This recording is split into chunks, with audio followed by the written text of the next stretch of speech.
Salamat sa Diyos na kuperan sa lahat na sa gabing ito ay nabigyan tayo ng pagkakataon para i-share ang salita ng Diyos. Alam niyo po mga kapatid, sa gabing ito, ang layunin po ng ating pong pag-aaral about sa ating pong kaligtasan, yung plans of salvation, God's plans of salvation ay nais ng Diyos o ang layunin ng mga pangaral na ito para manalamin tayo sa nakaraan at sa darating. Na balikan natin, ano ba yung kalagayan natin dati at ano yung plano ng Diyos sa kanyang pagliligtas sa atin. Alam niyo po mga kapatid, napakahalaga po na sa ating pong pag-aaral ay malaman po natin, hindi lamang yung pangkasalukuyan, kundi pati yung sa nakaraan. Ang pag-aaral tungkol sa provision ng Diyos, yung atonement, ay isang malalim na makadiyos na pag-aaral na may kaugnayan sa katuparan sa ating pang-araw-araw nating pamumuhay dito sa mundo. Mahalaga po na maunawa natin, mga kapatid, ang kahulugan ng pagtubos, kung bakit mahalaga, yung historical background, at pati yung fulfillment ng pagtubos ng ating Panginoon Kristo. Kaya nga po mga kapatid, napakahalaga po na sana po patuloy tayong sumaybay sa ating pong pag-aaral. Kasi ito yung pagkakataon na masalamin po natin, ano ba yung kalagayan natin at ano yung plano ng Diyos para sa ating kaligtasan. Alam niyo mga kapatid po natin, napakaganda po ang kalagayan po natin before. Bago po pumasok ang kasalanan sa libutan, ang Diyos ay nilalang niya ang tao ayon sa kanyang larawan at wangis. Pag binasa po natin yung Ephesians chapter 4 verse 23 hanggang 24, sabi doon, ang Diyos ay nilalang niya ayon sa kanyang larawan, wangis, sa katotohanan at kabanalan. Ganon inilalarawan ng Diyos kung paano niya nilalang ang tao. At hindi lamang yung mga kapatid, ang tao dati ay inilagay ng Diyos sa isang napakagandang environment at isang lugar na napakaganda para ang tao ay enjoy na lang sana yung abundant provision ng Diyos. Pag binasa po natin ang chapter 1, verse 29 ng Genesis. Kung tignan mo natin, ganun pala kaganda ang kalagayan po natin ngayon, noon. Ng tao, kung tignan mo natin ang kalagayan pa natin dati, ay nilang tayo ng Diyos sa kanyang wangis at larawan bilang banal, katotohanan. Nilang tayo ng Diyos, nilagay tayo sa isang napakagandang environment para enjoy po natin, para alagaan ang nilalang ng Diyos. Kung tignan po natin ang kalagayan pala ng tao ay napakaganda sapagkat tayo po ang binigyan ng Diyos ng karapatan para pamahalaan ang lahat ng nilalang ng Diyos. Hindi lamang tayo nilalang ng Diyos bisis ang banal, kanyang kawangis, inilagay tayo sa isang napakagandang lugar upang i-enjoy yung lahat ng provision, ng abundant provision ng ating Panginoon para ingatan ang lahat ng nilalang ng Diyos. At higit sa lahat mga kapatid, mayroon po tayong napakagandang fellowship sa Diyos na parang sa araw-araw kapiling natin ng Diyos na makapangyarihan sa lahat. Dumating ang punto ng tao ay nidaya. Pumasok na dito yung kasalanan. At alam niyo mga kapatid, ang napiktuhan nung pumasok ng kasalanan, pati po yung ating pong kwento ng ating mga magulang, yung personal life po nila ay nabago. No? Mula doon sa masayang buhay, may kabanalan ng buhay, ay napalitan ito ng kalungkutan at sakit. At sa pagpasok ng kasalanan mga kapatid, yung relasyon, na napagandang relasyon natin sa Diyos, ay naalis, nawala yung relasyon na yun dahil sa pagkakasala ng tao.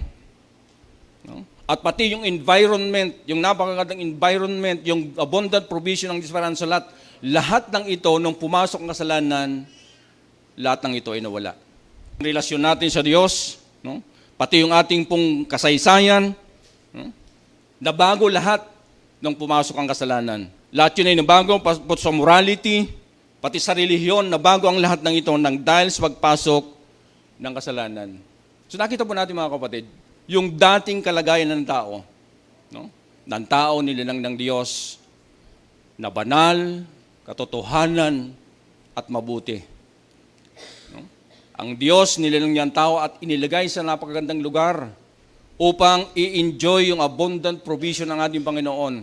Inilagay ng Diyos sa isang napakagandang lugar upang pamahalaan ang lahat ng linikha ng Diyos. Ay ng Diyos ang tao sa pinakamatas na uri ng posisyon upang ingatan, pangalagaan ang lahat ng linikha ng Diyos. At yun ang nais ng pangangaral nito na masalamin po natin yung kaligtasan, yung plan of salvation ng ating Panginoon para po sa atin. No? Na simula't simula, kung tignan mo natin, inilagay na talaga ng Diyos ang tao sa isang lugar na napakaganda. Nilang talaga ng Diyos ang tao upang maging banal sa kanyang harapan at magkaroon ng magandang relasyon. Pero nasirang lahat ng ito nang dahil sa pagkakamali at pumasok ang kasalanan. At ang lahat ng provision, lahat ng pribilehiyo na ibinigay sa atin ng Diyos, lahat ng iyon ay nawala. Kaya mga kapatid, sa pag-aaralan po natin sa gabing ito, pagkatapos pala na ang tao ay inilagay at nilalang ng Diyos, nilalang niya na may kabanalan, nilagay niya sa napakagandang lugar, at ang bunga at ang naging resulta nito, ang tao, nang dahil sa kanilang pagkakasala at pagkasala ng tao, lahat ng provision, lahat ng bagay na ito ay nawala. No? Alam niyo mga kapatid, yung plano ng Diyos, ito po ang sana makita po natin sa ating pong paglilingkod, na sa kabila ng lahat na napakaganda, yung mga plano ng Diyos, at napakaganda yung kanyang iniisip, yung vision niya para po sa atin. Pero ang lahat ng ito, dahil sa hindi maingat, pagkakamali ng tao, lahat ng ito ay nawala. Pero alam niyo mga kapatid, napakadakila ang Diyos ng kapangyarihan sa lahat. Na sa kabila ng lahat ng tao ay nilagay ng Diyos sa isang napakagandang lugar. Sa kabila ng lahat ng Diyos ay nilagay niya ang tao sa uri, sa pinakamataas na antas na uri na kanyang nilalang. Pero ang tao ay nawalay sa kanyang harapan. At ito muli ang ipinapakita ng Diyos na kabutihan at biyaya para sa atin. Ang provision ng Diyos through His atonement.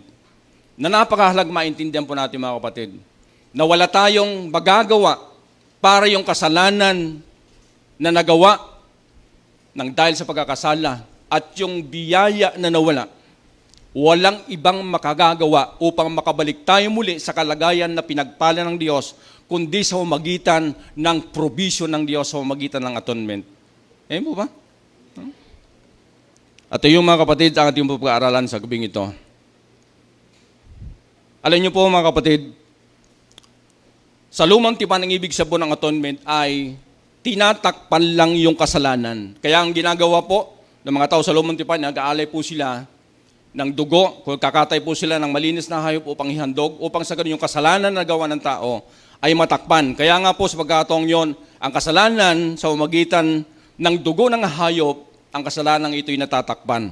Pagdating po ng bagong tipan, ito po na ang pinakita ng banal na kasulatan. Mismo ang ating Panginoon Kristo ang naging sakripisyo para sa atin upang yung kasalanan na hindi nawala sa umagitan po ng pagtubos ng dugo ng ating Panginoon Kristo, nang dahil sa kanyang habag at awa sa mga taong sumasampalataya sa ating Panginoon Kristo, ito po ang regalo sa atin ng Diyos. Kaya nga po mga kapatid, bakit kailangan po natin ang provision ng Diyos?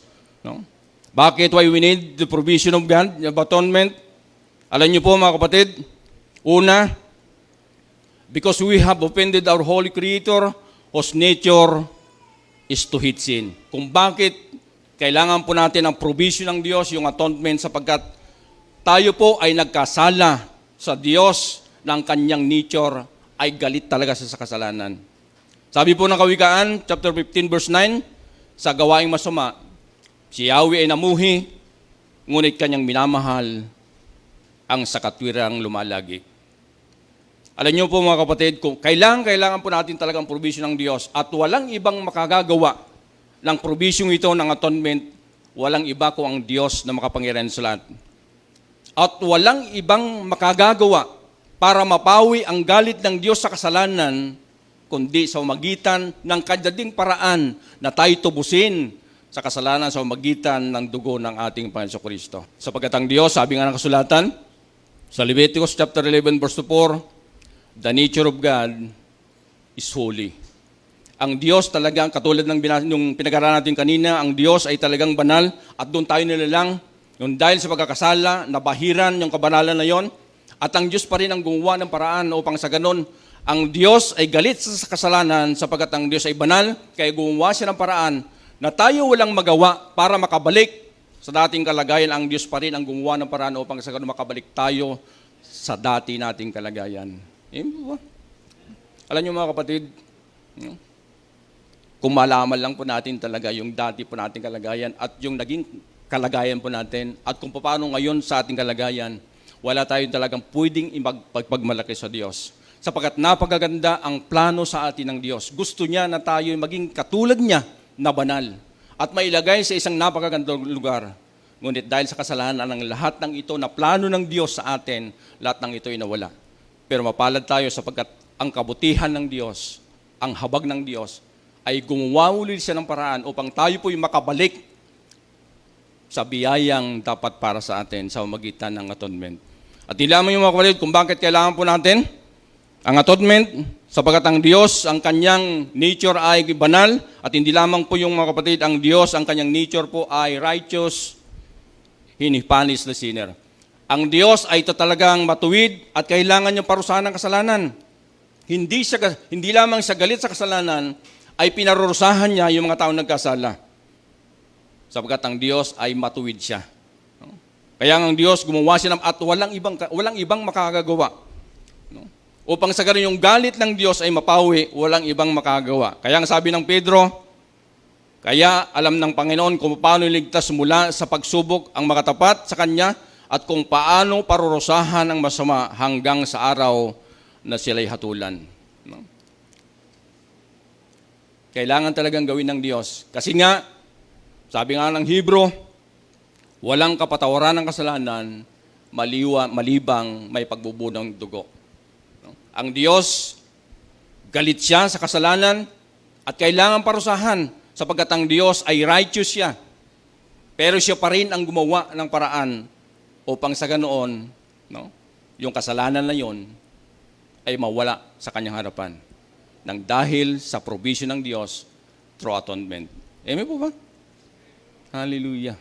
Alam niyo mga kapatid, yung plano ng Diyos talagang hindi mo talaga maapuhap kung paano pasalamatan ng Diyos sa lahat. Na tayo, kung bakit tayo nandito ngayon, naglilingkod sa Diyos hindi dahil sa mga bagay na ating pong mga ginawa. Lahat ay plano ng Diyos. Kung paano tayo nakarating sa ganitong kalagayan, lahat ito ay plano ng Diyos at wala tayong nagawa sa mga bagay upang sa ganon makarating tayo sa ganitong kalagayan sa paglilingkod. Eh po ba? Hallelujah. Alam niyo po, sabi po, no acceptance by or fellowship with such a God can be expected unless atonement. Wala daw talagang pagtanggap, walang fellowship sa Diyos, walang pakikisama sa Diyos maliban na mayroon talagang pagtubos. At ang pagtubos na ito, walang ibang gumawa ng paraan upang tayo matubos, may balik sa fellowship sa Diyos para sa lahat, kundi sa magitan din ng plano ng Diyos sa ating kaligtasan. Po? Wala tayong effort, wala tayong gawa.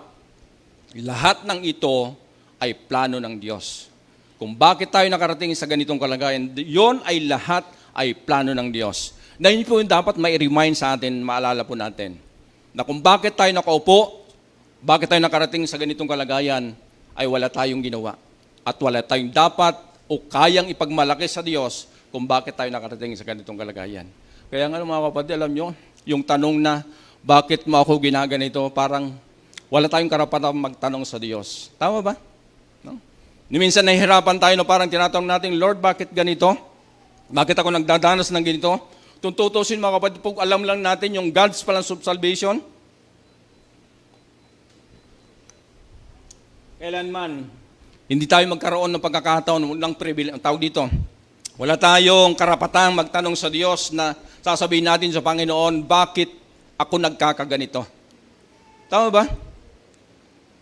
Sapagkat walang ibang iniisip ng Diyos para sa atin kundi tayo'y mapabuti at mailagay sa napakagandang lugar. Lamang kung bakit tayo nawala sa mabuting lugar, sa magandang kalagayan dahil sa pagkakamali ng tao. At yun ang muling ibinabalik ng Diyos, ang binalik ng Diyos sa atin sa magitan ng dugo ng ating Panginoon Kristo. No? Sabi nga dito, and since there is a sin in even Our of this action, anything we do in hope of making amends can only increase our guilt or worsen the situation. Kahit ano daw ang pinakamagandang gawin po natin para sa may balik tayo sa dati ng kalagayan, lalo pong sumasama ng sumasama. Habang tayo gumagawa ng paraan sa sarili nating paraan, lalo lang sumasama. Maliban lang, sabi nga ng kasulatan, ang Diyos ang gumawa ng paraan upang may balik tayo sa mabuting kalagayan. Ayan po ba? Kaya kung titignan natin mga kapatid na ating sarili, kung bakit tayo, sabi ko nga kanina, kung bakit tayo nakarating sa ganitong kalagayan, nang dahil sa provision, sa goodness, at sa biyaya ng Diyos sa peran sa lahat. Amen po ba? Hallelujah.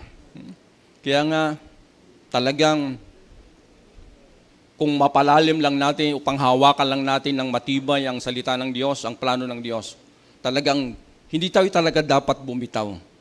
Kasi ang Diyos kailanman hindi siya bumibitaw sa atin. Mula sa pasimula, from Genesis to Revelation, talagang mayroon ng plano ang Diyos. Kung paano niya iaahon ang mga taong napalayo sa Kanya. Ayan po ba?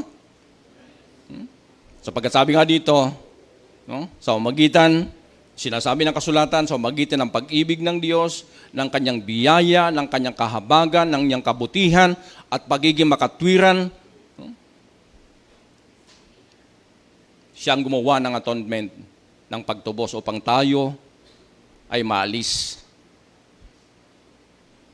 sa kaparusahan o hatol ng kasalanan. Alam niyo mga kapatid, napakaganda talaga, napakabuti talaga ang Diyos. Sapagkat ang means of atonement, alam niyo po kung saan nagmula? Yung means of atonement, mula doon sa pag-ibig, no? Both love and justice of God were the ultimate cause of that atonement. Talaga ang means of atonement, walang iba kundi yung pag-ibig at being a justice ng ating Diyos na makapangyarihan sa lahat. No? Kung bakit justice? Sabagat ang Diyos natin, justice because God is holy, just, so we call for justice of sin and the sinners. Kailangan talaga ang Diyos ay parusahan niya yung kasalanan at yung mga nagkasala. Pero walang makakagawa ng lahat ng ito. Maliban na siya rin ang gumawa ng paraan upang maparusahan yung dapat parusahan at yung mga tao nagkasala. No? At gumawa siya ng paraan. No? Isinugo niya ang kanyang anak at tayo tinubos upang yung kasalanan na kanyang parurusahan, na tayo dapat maparusahan sa magitan ng dugo ng ating Kristo, siya ang sumalo sa lahat ng paruso na dapat nating maranasan. Napipicture out ba natin mga kapatid? No? Sana na nasusundan yung ibig sabihin. Kasi ang gusto kong ilarawan ngayon mga kapatid, yung makita po natin yung nating kalagayan at yung kalagayan natin ngayon. Kung bakit tayo nakarating sa pagkakataong ito. No? Na lahat ng ito, hindi tayo ang may kagagawan, kundi ang Diyos. Yun yung plano ng Diyos para sa ating kaligtasan. Na wala tayong ginawa, no? Anumang aksyon ay wala tayong na-contribute kung paano tayo nakarating sa ating kalagayan sa pagkakataong ito. No? Na sana makita natin kung gaano kabuti ang Diyos sa kanyang plano para sa ating kaligtasan. No? Kaya nga, ulit mga kapatid, ang kabutihan nun, yung atonement ng ating Kristo, ano po yung foreshadow of Christ's death? Ito yung for the sin. Pakita po natin, alam nyo po mga kapatid. Una, Christ's blood of the cross atoned for all sin that were remitted before the event as well as sin committed after it. Sabi po ng Roma chapter 3 verse 25-26, siya ang inialay ng Diyos bilang handog upang sa pamamagitan ng kanyang dugo ay mapatawad ang kasalanan ng lahat ng sumasampalataya sa kanya. Alam niyo mga kapatid, ang isa sa napakaganda na biyaya ng atonement ng ating Kristo, yung kasalanan noon, yung kasalanan ngayon, at kasalanan pang susunod, lahat ng iyon ay pinatawad ng Diyos sa pamamagitan ng kanyang pagtubos. Ay, gusto ba ako? Hallelujah. At yun, wala tayong gawa sa pagkakataong yun. Lahat yun ay plano ng Diyos na kanyang ibinigay sa atin upang tayo manatili sa tunay na kaligtasan. Hallelujah. Amen mo ba? Talagang napakabuti ang Diyos sa lahat. Alam niyo mga kapatid, no? Sabi ko nga kanina, kung alam lang natin yung dati nating kalagayan at yung nakaraan at yung ngayon. Talagang wala tayong pwedeng ipagmalaki sa Diyos para sa lahat. Pati ngayong bukas mo, iniisip na ng Diyos yun. Yung bukas natin ay iniisip na ng Diyos yun. Yun ang sagradong saklaw ng pagtubos ng ating Banso Kristo sa atin. The foreshadow of atonement, the death of Jesus Christ. At hindi lamang yung mga kapatid, Christ's blood is real sacrifice. Sabi nga po ng Ephesians chapter 1 at ng Romans, kaya't sa umagitan ng kanyang dugo, tayo ngayon ay napawalang sala at tiyak na maliligtas tayo sa puot ng Diyos.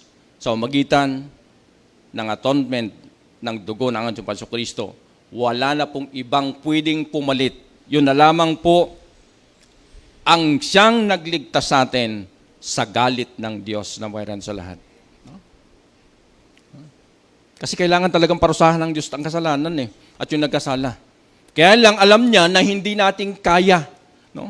Natanggapin yung parusa ng Diyos at lang dahil sa kanyang pag-ibig at sa kanyang pagiging makatwiran, siya na ang gumawa ng paraan upang yung kasalanan na yon. Sa magitan ng dugo ng ating Panginoong Kristo, tayo po ay mailigtas sa galit ng Diyos nang dahil sa kasalanan.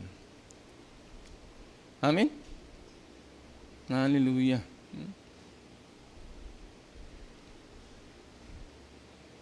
At hindi lamang po yung mga kapatid, Christ's blood is a perfect, sabi dito, porsin. Walang ibang pwedeng tumubos sa kasalanan na gawa ng katumpas nito kamatayan kundi sa magitan ng dugo ng ating Panginoong Kristo. Kaya sabi niya, ginawa ng Diyos ang hindi kayang gawin ng kautusan dahil sa likas na kahinaan ng tao.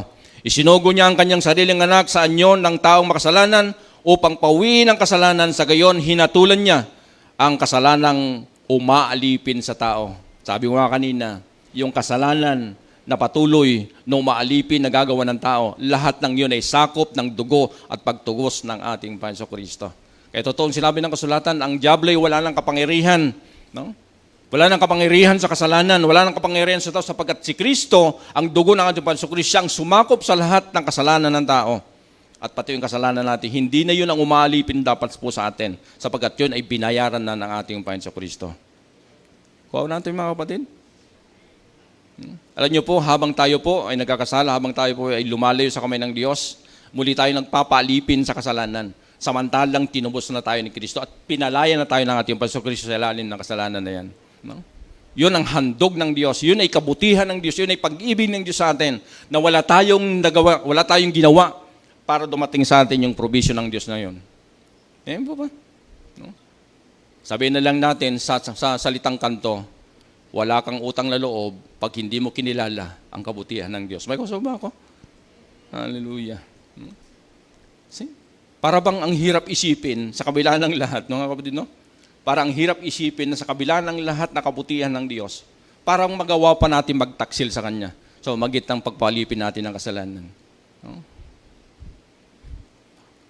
Kung isa-isay po natin, mula dun sa una kanina, makikita po natin, ang dugo ni Kristo ay talagang yon ang pumapawi sa lahat ng hatol ng kasalanan. At hindi lamang po yung mga kapatid, Christ's death was God's act of reconciling us to Himself, overcoming His own hostility that our sin provoked. Sabi nga po ng Roma, dati kaaway tayo ng Diyos, pero ngayon, tinanggap niya tayong mga kaibigan.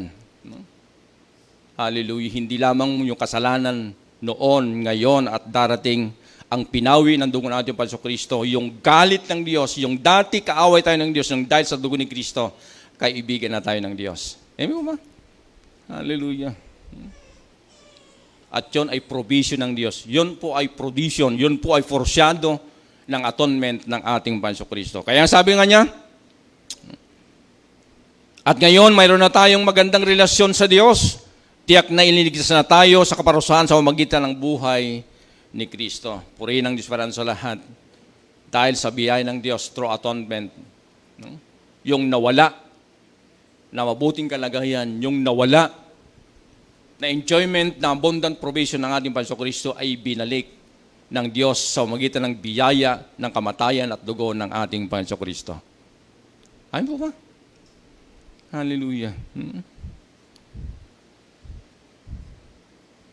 At hindi lamang po yung mga kapatid, yung foreshadow of Christ's death, Christ's death quenched God's wrath against us by splitting our sin and so removing them from His sight. Kung tignan po natin yung galit ng Diyos, sabi nga dito, sinugo ni Kristo Jesus sa mundo para ialay ang kanyang buhay, nang sa ganon ay mawala ang galit ng Diyos sa atin at sa magitan ng kanyang dugo ay mapatawad ang ating makasalanan kung sumasampalataya tayo sa Kanya.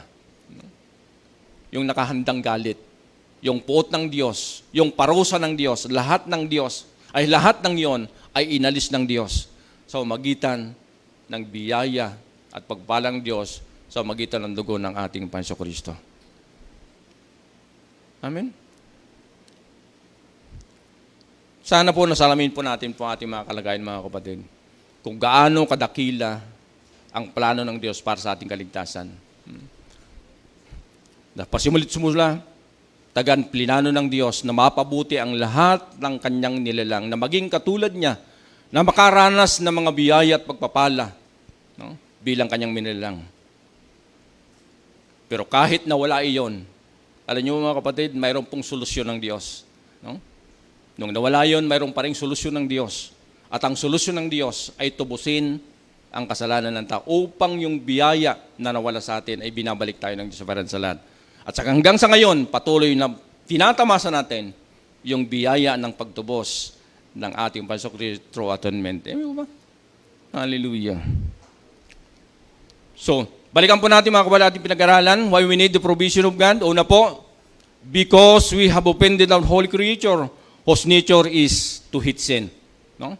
Kung bakit kailangan po natin yung provision ng Diyos at walang ibang makagawa kundi ang Diyos sa paraan sa lahat, sapagkat ang Diyos, tingnan po natin, na-offend po natin ang Diyos sa paraan sa lahat. At ang Diyos ay galit sa kasalanan. Sapagkat ang Diyos, ang kanyang nature ay banal, at ang nature ng Diyos ay righteous siya, na kailangan parusahan niya ang mga tao nagkasala. No? Alam niyo mga kapatid, ginasa po natin yung lahat ay gawa ng Diyos at wala tayong gawa sa lahat ng mga plano ng Diyos para sa ating kaligtasan. Na sana yun lagi maging ugat, mga kapatid.